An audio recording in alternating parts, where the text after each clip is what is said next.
नमस्कार दोस्तों, स्वागत है अपने YouTube channel top trending GK में। दोस्तों इस वीडियो में देखने वाले हैं रेलवे रिक्रूटमेंट सेल की तरफ से जो जीडीसी का एग्ज़ाम हुआ है। ये बिलासपुर जोन का है, साउथ ईस्टर्न सेंट्रल रेलवे का। ये एग्ज़ाम कंडक्ट किया गया है 2 जनवरी 2022 को। पोस्ट थी गुड्स गार्ड की। ये एग्ज़ाम दोस्तों NSCIT जो एग्ज़ाम एजेंसी है NSCIT, सेम इसी एजेंसी के द्वारा आपकी ग्रुप डी 2022 का एग्ज़ाम होने वाला है। तो आपको एक लेटेस्ट एग्ज़ाम का पैटर्न पता चलने वाला है। स्पेशल इस वीडियो में अपन जीके के सवाल कवर करने वाले हैं, एक्स्ट्रा फैक्ट सहित रहेंगे। और बाकी इस पेपर में आपके 30 जीके के सवाल थे, साथ ही साथ यहाँ पर 30 मैथ के क्वेश्चंस पूछे गए थे और 40 रीजनिंग के सवाल थे। तो मैथ के सवाल हैं वो जल्दी योगेश सर के द्वारा इसी चैनल पर आपको वीडियो मिल जाएगा। तो चैनल को सब्सक्राइब करके बेल आइकन हिट कर देना। ये जो जीडीसी का एग्जाम हुआ है इसमें 3 पेपर थे। पहला पेपर था स्टेशन मास्टर का, जिसमें सेम पैटर्न से ये सवाल पूछे गए थे और उसका ऑलरेडी वीडियो अवेलेबल है और पीडीएफ फाइल भी हमारे टेलीग्राम चैनल पर डाली हुई है, वो आप जरूर चेक कर लेना। टेलीग्राम चैनल की लिंक डिस्क्रिप्शन बॉक्स में।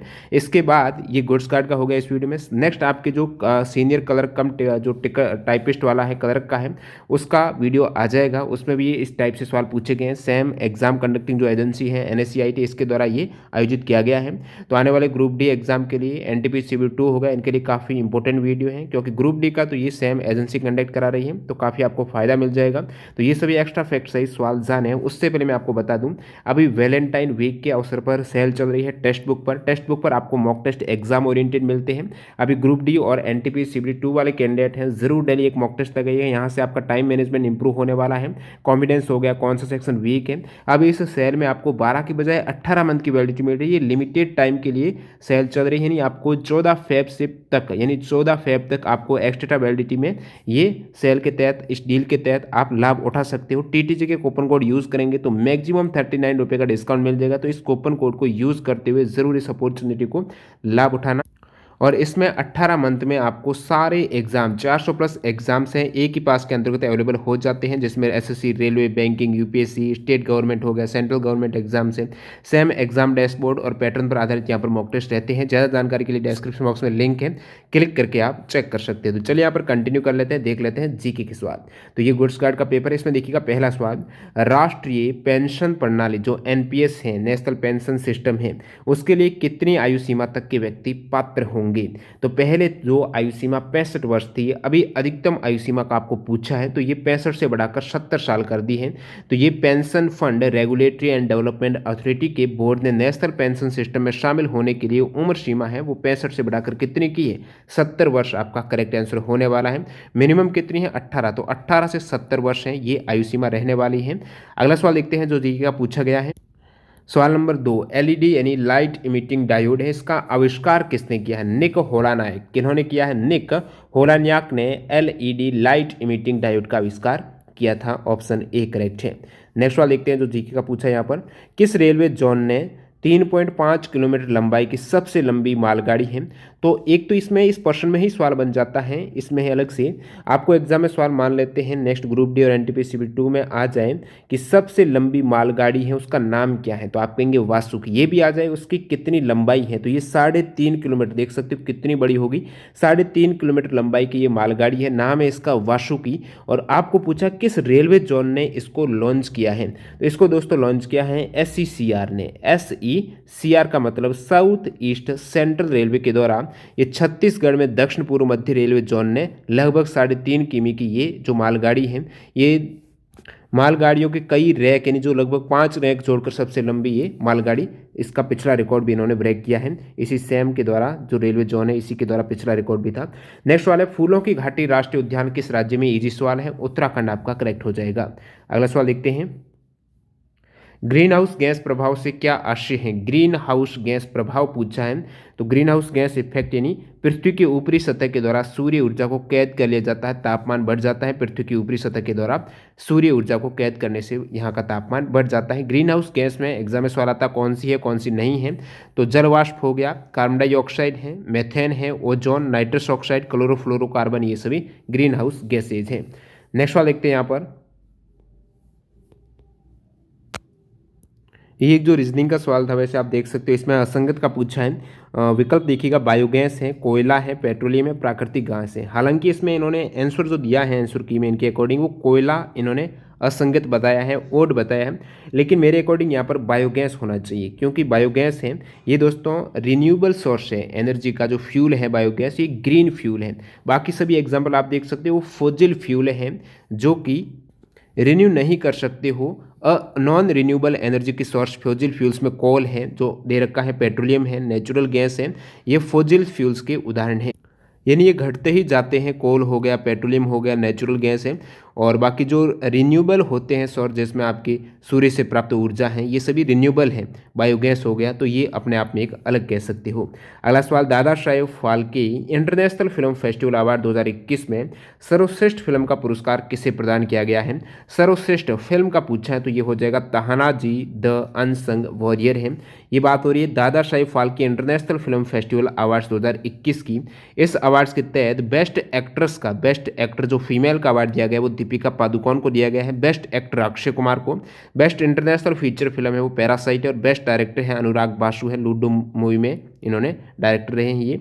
तो ये तानाजी फिल्म का आपको पूछा है, बेस्ट फिल्म है जो दादा Saheb Phalke international film festival के तहत चुनी गई है। अगला सवाल, भारतीय संविधान में संविधान संशोधन करने की प्रक्रिया को कहाँ से लिया गया है? इजी सवाल है। साउथ अफ्रीका से संविधान संशोधन की प्रक्रिया को लिया गया है। जो कैंडिडेट कंटिन्यू वीडियो देख रहे हैं कमेंट करके बताना किस अनुच्छेद के तहत संविधान संशोधन का प्रावधान है, जरूर कमेंट करना। बाकी अन्य सोर्स की बात करें तो मौलिक अधिकार लिया गया है यूएसए से, संयुक्त राज्य अमेरिका से। आयरलैंड से क्या लिया गया है? नीति निर्देशक सिद्धांत। ऑस्ट्रेलिया से प्रस्तावना की भाषा समवर्ती सूची का प्रावधान बहुत बार एग्जाम में आता है, वो ऑस्ट्रेलिया से है।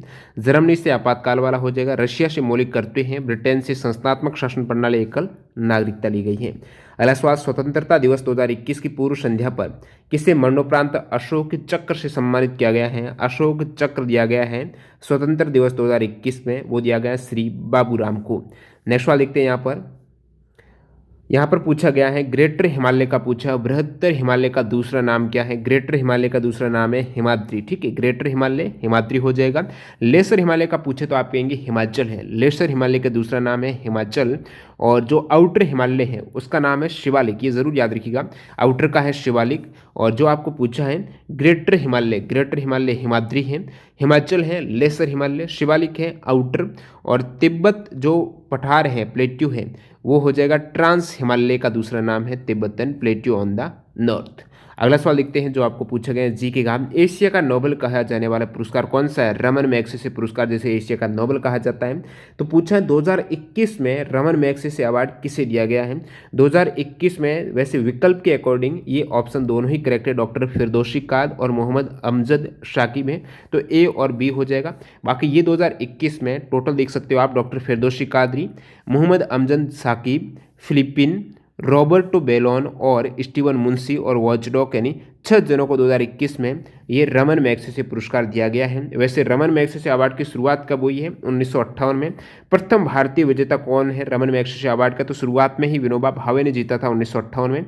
और ये जो रमन मैग्सेसे प्राइज है ये फाउंडेशन है जो फिलीपींस के भूतपूर्व राष्ट्रपति रमन मैग्सेसे की स्मृति में ये अवार्ड देता है। अगला सवाल देखते हैं, राष्ट्रपति अपना त्यागपत्र इजी हो जाएगा उपराष्ट्रपति को। अगले सवाल की ओर मूव करते हैं। यहाँ पर हाल ही में प्रकाशित पुस्तक द लाइट ऑफ एशिया किसके द्वारा लिखी गई है? द लाइट ऑफ एशिया है ये दोस्तों जयराम रमेश के द्वारा लिखी गई है। इनके द्वारा लिखित ये पुस्तक है, किन पर आधारित है? तो ये दोस्तों हो जाएगी बुद्ध पर एक महाकाव्य कह सकते हो, the light of Asia Jairam Ramesh. वैसे इससे पहले इन्होंने थोड़ा और डीपली इस पुस्तक को लिखा, बाकी 1879 में इस टाइटल से द लाइट ऑफ एशिया है। ये एडविन अर्नोल्ड की पुस्तक है। किसकी है वैसे? मूलतः ये एडविन अर्नोल्ड की पुस्तक है। विकल्प के अकॉर्डिंग जयराम रमेश है जिन्होंने हाल ही में ये इसी टाइटल से एक और बुक्स यहाँ पर प्रकाशित की है। सरदार वल्लभ भाई पटेल किस नाम से जाने जाते हैं? भारत के बिस्मार्क कहा जाता है, बिस्मार्क ऑफ इंडिया वो सरदार वल्लभ भाई पटेल को कहा जाता है। निमोनिया एक जीवाणु जनित रोग है, तो ये किस प्रकार के जीवाणु के द्वारा फैलाया जाता है? निमोनिया का पूछा है तो वह पूरा नाम हो जाएगा स्ट्रेप्टोकोकस, जो निमोनिया जीवाणु बैक्टीरिया है। आपको विकल्प में कोकई दिख रहा है। निमोनिया एक जीवाणु जनित रोग है जो कि कोकई जीवाणु के द्वारा फैलाया जाता है। अगला सवाल देखते हैं यहाँ पर, रिजर्व बैंक का प्रतीक चिन्ह क्या है? रिजर्व बैंक का प्रतीक चिन्ह है, यहाँ पर भारतीय रिजर्व बैंक है, नीचे इंग्लिश में है और इधर आप देखेंगे बीच में तो ये ताड़ के वृक्ष के आगे बाघ खड़ा है, बाघ है, ऊपर ताड़ का वृक्ष है, तो ये इसके सिंबल में शामिल है। ताड़ के वृक्ष के आगे बाघ है, तो ये अभी हाल के शायद एनटीपीसी में आया हुआ सवाल है। 2021 में 13वें ब्रिक्स सम्मेलन की अध्यक्षता किस देश के द्वारा की गई है? तो भारत ने की है। भारत के प्रधानमंत्री नरेंद्र मोदी जी ने वीडियो कॉन्फ्रेंसिंग के माध्यम से 13वां ब्रिक्स समिट है इसकी अध्यक्षता की है। वैसे ब्रिक्स समिट है, ब्रिक्स आप देख सकते हो यहाँ पर 5 देशों का ये समूह है। इसके घटक राष्ट्र कौन से? ब्राजील, बी यानी Brazil, R Russia, I India, C China और एस साउथ अफ्रीका है। लेकिन शुरुआत में ये 4 देश का समूह था, शुरुआत में ब्रिक था और जो लास्ट में एस जुड़ा है वो कब? 2010 में, नहीं, दक्षिण अफ्रीका 2010 में ऐड हुआ है ब्रिक्स में। और इसका पहला जो समिट हुआ है, शिखर सम्मेलन हुआ है, वो दोस्तों कब हुआ है? तो वो 2009 को हुआ है। कहाँ पर? येक्त्रिनबर्ग, रशिया में इसका प्रथम समिट हुआ था। और अब की बार 2021 में 13वां ब्रिक्स समिट हुआ है। इसकी थीम क्या रही है? थीम रही है BRICS at the rate 15, intra BRICS cooperation for continuity, consolidation and consensus. अगला सवाल देखते हैं यहाँ पर, कंप्यूटिंग के क्षेत्र में एनएक का फुल फॉर्म आपको पूछा है। एनएक है, इसका मतलब है electronic numerical integrator and computer हो जाएगा। एनएक को सबसे पहले जो डिज़ाइन किया है, इसका कह सकते हो आविष्कारक कौन है? तो वो दोस्तों हैं John Mauchly and J Presper Eckert है, जो यूनिवर्सिटी ऑफ पेनिसिल्वेनिया यूएस में इन दोनों वैज्ञानिक के द्वारा एनएक नामक ये डिवाइस है, इसका आविष्कार किया गया है, डिज़ाइन किया गया है। अगले सवाल की ओर बढ़ते हैं। पूछा गया है निम्न में से किसको कार्बोलिक अम्ल के नाम से जानते हैं? कार्बोलिक अम्ल है वो फिनॉल को कहा जाता है। फिनॉल है वो आपकी एज ये बेंजीन है, इसके ऊपर OH हो जाएगा, तो ये C6H5OH है, इसका फॉर्मूला। फिनॉल को कहा जाता है कार्बोलिक एसिड भी कह सकते हो। ऑक्जेलिक एसिड का अन्य नाम क्या है? तो ये है दोस्तों एथेनडियोइक एसिड। और एसिटिक एसिड है, इसका अन्य नाम है दोस्तों एथेनोइक एसिड कह सकते हो, इसे विनेगर एसिड भी बोला जाता है। अगला सवाल देखते हैं, निम्न में से कौन सा प्रत्यक्ष डायरेक्ट टैक्स कौन सा है? डायरेक्ट टैक्स में आपका इनकम टैक्स आ जाता है, प्रॉपर्टी टैक्स, वेल्थ टैक्स कह सकते हो, कॉर्पोरेशन टैक्स है, ये सभी डायरेक्ट गिफ्ट टैक्स है। किसके हैं? डायरेक्ट आप पे कर रहे हो, विक्रय कर, उत्पाद कर, मनोरंजन कर है, वो डायरेक्ट टैक्स नहीं। आपको पूछा कौन सा डायरेक्ट टैक्स है? वेल्थ टैक्स हो जाएगा। अगले सवाल की ओर बढ़ते हैं, भारत के सर्वाधिक ऊंचाई पर स्थित हर्बल पार्क कहाँ पर है? भारत का जो सर्वाधिक हाइट पर स्थित हर्बल पार्क है वो कहाँ पर है? चमोली, चमोली जिला उत्तराखंड में है, माना गांव में, ठीक है। इसकी हाइट है 11,000 फीट की, जो भारत चाइना सीमा के करीब है। चमोली उत्तराखंड के माना गांव में है, हाइट है 11,000 फीट, जो कि सर्वाधिक ऊंचाई पर स्थित ये हर्बल पार्क है। करंट अफेयर्स का सवाल ये पूछा है। जापान में जो टोक्यो ओलंपिक हुआ है 2021 में, तो 2022 वाला जो टोक्यो ओलंपिक 2020 वाला, तो ये इसका आपको पूछा है मास्कट क्या है, शुभंकर क्या है? टोक्यो ओलंपिक 2020 का मास्कट है मिरिटोवा। क्या है? मिरिटोवा है, इस जापानी शब्द है, इसका अर्थ है चमत्कार। और टोक्यो पैरा ओलंपिक 2020 की बात करें, ओलंपिक का तो मास्कट जो शुभंकर है वो मिरिटोवा है। पैरा ओलंपिक खेल का शुभंकर है सोमिटी, ये भी आपको याद रखना है। अगला सवाल देखते हैं यहाँ पर, सूर्योदय और सूर्यास्त के समय सूर्य का रंग लाल क्यों दिखाई देता है? लाल इसलिए दिखाई देता है क्योंकि लाल को छोड़कर अन्य सभी रंग क्या है? प्रकीर्णित हो जाते हैं, स्कैटरिंग यानी फैल जाते हैं। जो रंग फैल जाएगा वो कम दिखाई देगा, फैलेगा नहीं तो आपकी डायरेक्ट पहुंच में आएगा। जिसकी वेवलेंथ ज़्यादा है वो ज़्यादा दूरी ट्रेवल करेगा, तो लाल रंग की तरंग दैर्ध्य ज़्यादा है तो ये फैलता भी नहीं है। सो आपको सूर्यास्त और उदय के समय यही रंग दिखाई देता है, क्योंकि सूर्य सबसे लंबी दूरी पर रहता है आपसे उस समय। विकल्पों में से विषम आपको पहचानना है, तो ओड कौन सा हो जाएगा? कांसा। सभी आप देख सकते हो धातु हैं, यानी एक ही ये एलिमेंट से बना है। ब्रॉन्ज की बात करें तो मिश्र धातु है, ये 2 किससे बना है? कंपोज हुआ है। कॉपर है, इसमें 90% क्या है? तांबा है। और टिन है वो है 10% टिन है, तो इसका कंपोजिशन भी आपको याद रखना है परसेंटेज का। कांसा है वो मिश्र धातु एलोई है। अगले सवाल की ओर बढ़ते हैं, अंतर्राष्ट्रीय योग दिवस कब मनाया जाता है? याद रखिएगा 21 जून को ये सवाल है, अंतर्राष्ट्रीय योग दिवस। आपको और याद रखना है करंट अफेयर्स के फैक्ट के लिए, योगा डे 2021 की थीम क्या है? योगा फॉर वेलनेस या फिर योगा फॉर वेल बीइंग 2021 योग दिवस की थीम हो जाएगी। नेक्स्ट सवाल देखते हैं, एक इजी सा कंप्यूटर का सवाल है, 1 बाइट कितने बिट्स के इक्वल होता है? 1 बाइट इक्वल टू 8 बिट्स हो जाएगा। एक निब्बल में कितने बिट्स होते हैं? एक निब्बल में याद रखिएगा 4 बिट्स होते हैं। वर्ष 2021 के लिए शांति का नोबेल पुरस्कार किसे दिया गया है? शांति का नोबेल पुरस्कार, शांति कब होती है? मरने के बाद एक तरीके से। मारिया रेशा और दिमित्री मुराटो दोनों से ही मरने के सेंस में आपको एक ट्रिक लगा के याद रख सकते हो। तो ए और बी दोनों करेक्ट है। बाकी अब्दुल रजाक गुरना है, अब्दुल रजाक गुरना है। तो साहित्य क्या होता है? लार्ज होता है। मैंने आपको बताया ये सारी ट्रिक कवर की गई है। जो नोबेल पुरस्कार Nobel prize 2021 trick top training G K search करेंगे तो आपके सामने आ जाएगी। तो साहित्य है वो लार्ज होता है। लार्ज यानी लिटरेचर, ए यानी अब्दुल और आर यानी रजाक गुरना। तो ये हो जाएगा साहित्य का। चिकित्सा का डेविड जूलियस और अर्देम पट्टापाउटियन को दिया गया है। जूलॉजी है, चिकित्सा में पढ़ते हैं, हरदम पढ़ाते हैं। हरदम चिकित्सा में, मेडिसिन में क्या है? जूलॉजी पढ़ाते हैं। तो हरदम यानी अर्देम पट्टापाउटियन और डेविड जूलियस हैं। चिकित्सा का नोबेल प्राइज 2021 दिया गया है। भौतिक विज्ञान का नोबेल प्राइज किसे दिया गया है 2021 में? शिकोरो मानेबे जो जापान से हैं, क्लॉस हेसलमैन और जियोर्जियो पेरिसी को दिया गया है। रसायन का दिया गया है Benjamin list, David WC Macmillan है। तो रसायन में क्या होती हैं? जितने भी केमिकल की लिस्ट है वो एक तरीके से मिल जाती है, मैकमिलन हो जाती है केमिकल, बेंजामिन लिस्ट और मैकमिलन। अर्थशास्त्र का डेविड कार्ड, जोशुआ डी एंज्रिप्ट और गुडो डब्ल्यू इम्बेंस है। गुड्स होती है अर्थशास्त्र में, गुड्स होंगी, उसमें डाटा का बहुत ज़्यादा इंक्रिप्शन किया जाता है। और फिर डेविड कार्ड वगैरह, ये अर्थशास्त्र का नोबेल इन्हें दिया गया है। अगर देखते हैं भारत के सबसे ऊंचे एयर प्यूरीफायर टावर का निर्माण कहाँ किया गया है? भारत का सबसे हाइट पर जो एयर प्यूरीफायर टावर है ये चंडीगढ़ में। कहाँ पर? चंडीगढ़ में है। 500 मीटर इसकी रेडियस है, 500 मीटर की ये रेडियस है और हाइट है वो 24 मीटर है। तो सबसे ऊंचा है ये एयर प्यूरीफायर टावर। कहाँ पर? चंडीगढ़ में। 33वां ग्रीष्मकालीन ओलंपिक खेल 2024 में कहाँ पर होने वाला है? तो 2024 का समर ओलंपिक आपको पूछा है तो पेरिस फ्रांस में होगा। नेक्स्ट 2028 में समर ओलंपिक दोस्तों कहाँ पर? कैलिफोर्निया में होगा। कहाँ? लॉस एंजल्स जो कैलिफोर्निया में है, यूएस में है। यहाँ पर 2028 का समर ओलंपिक होने वाला है। उसके बाद 2032 का भी अनाउंस हो चुका है। तो ये ब्रिस्बेन क्वींसलैंड ऑस्ट्रेलिया में होने वाला है 2032 का समर ओलंपिक। बाकी आपको पता है 2022 का विंटर ओलंपिक है, ये बीजिंग चाइना में होगा। और 2026 का विंटर ओलंपिक कहाँ पर होने वाला है? इटली में। अगले सवाल की ओर बढ़ते हैं। भारत का मानक मध्याह्न रेखा कौन सी है? मानक मध्याह्न रेखा भारत की है 82 पॉइंट्स यानी 82.5 डिग्री है। वो कह सकते हो हमारा मानक समय है। भारत का मानक है वो जीएमटी से 82.5 डिग्री पूर्व है, ईस्ट है। तो ये 82.5 डिग्री हो जाएगी, ईस्ट लॉन्गिट्यूड है, भारत का मानक मध्याह्न रेखा है। और ये जो हमारा मानक समय है ग्रीनविच के मानक समय से कितना घंटे आगे? बहुत बार सवाल आते हैं, 5.5 घंटे आगे हैं। और भारत में इलाहाबाद के नैनी के समीप से गुजरने वाली ये जो 82.5 डिग्री पूर्वी देशांतर के समय है, इसको भारत का मानक समय कहाँ से? इलाहाबाद के नैनी जो कि भारत में। भारतीय मानक समय की स्थापना है, आईएसटी की स्थापना 1 सितंबर 1947 को की गई है। 5 राज्य यहाँ पर जो रेखा कह सकते हो काल्पनिक भारतीय मानक समय रेखा 5 राज्यों से गुजरती है।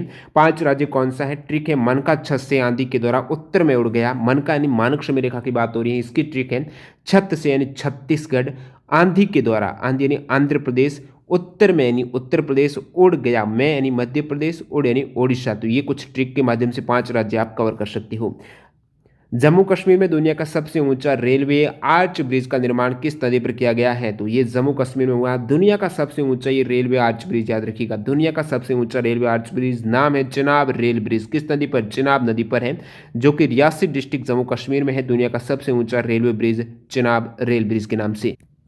नेक्स्ट वाले यहाँ पर कॉन्टैक्ट लेंस का आविष्कार किसने किया है? बहुत बार आप देखते हो किसी का आईज में अलग अलग कलर के लेंस होते हैं, मतलब आपके अलग ब्लैक टाइप का आपको दिखते हैं। तो यहाँ पर अलग अलग कलर के जो एक तरीके से कॉन्टैक्ट लेंस होते हैं जो आइरिस और पुपिल में जो रहते हैं इसके ऊपर। तो ये कॉन्टैक्ट लेंस का आविष्कार किसने किया है? तो इसके आपको इन्वेंटर का नाम पूछा है, एडोल्फ गास्टन यूजेन फिक। फिक नाम करके याद रखिएगा। फिक के द्वारा ये जो कॉन्टैक्ट लेंस लगते हैं आई में, इसका आविष्कार किया गया है। तो इस प्रकार 30 जीके के सवाल जो इस आपकी गुड्स गार्ड वाले एग्जाम में पूछे गए हैं वो कंप्लीट हो चुके हैं। एक्स्ट्रा फैक्ट सहित आपने जाना है। बाकी जितने भी मैथ वगैरह के सवाल हैं आप अपने अकॉर्डिंग मिलान कर सकते हो। पीडीएफ फाइल आपको टेलीग्राम चैनल पर मिलने वाली है। मैथ के सवाल का सॉल्यूशन है आपको जल्द ही यानी कल आपको मिल जाएगा। कल यानी बात 13 फेब को आपको इसके मैथ के क्वेश्चंस का सॉल्यूशन मिलने वाला है, जो एनएससीआईटी एरिया है, ग्रुप डी का भी लेने वाले हैं। तो इससे आपको काफ़ी अच्छा खासा फायदा हो जाएगा। वीडियो पूरा देखने के लिए आपका बहुत बहुत धन्यवाद। मिलते हैं ऐसे किसी नए वीडियो के साथ। वंदे मातरम, जय हिंद दोस्तों।